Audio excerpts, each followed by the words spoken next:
पीले पीले फूल बिखरा गईली हो मैहर वाली मैया। पीले पीले फूल बिखरा गईली हो मैहर वाली मैया।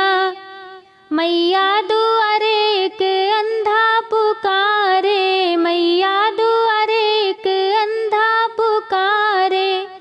अंधे को नैना दे गई हो मैहर वाली मैया। पीले पीले फूल बिखरा गईली हो मैहर वाली मैया। मैया दुआरे एक कोढ़ी पुकारे, मैया दुआरे एक कोढ़ी पुकारे। कोढ़ी को काया दे गई हो मैहर वाली मैया। कोढ़ी को काया दे गई हो मैहर वाली मैया। पीले पीले फूल बिखरा गईली हो मैहर वाली मैया। मैया दुआरे एक लंगड़ा पुकारे, मैया दुआरे एक लंगड़ा पुकारे। लंगड़े को पैर दे गई हो मैहर वाली मैया। लंगड़े को पैर दे गई हो मैहर वाली मैया। पीले पीले फूल बिखरा गईली हो मैहर वाली मैया। मैया दुआरे एक लूला पुकारे, मैया दुआरे एक लूला पुकारे। लूले को हाथ दे गई हो मैहर वाली मैया। लूले को हाथ दे गई हो मैहर वाली मैया।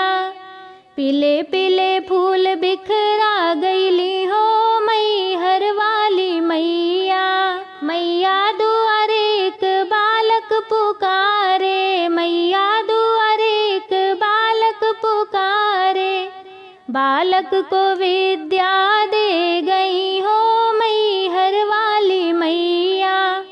बालक को विद्या दे गई हो मैहर वाली मैया। पीले पीले फूल बिखरा गईली हो मैहर वाली मैया। मैया दुआरे एक कन्या पुकारे, मैया दुआरे एक कन्या पुकारे। कन्या को घर बर दे गई हो मैहर वाली मैया। कन्या को घर बर दे गई हो मैहर वाली मैया। पीले पीले फूल बिखरा गईली हो मैहर वाली मैया। मैया दुआरे एक बाजिन पुकारे, मैया दुआरे एक बाजिन पुकारे।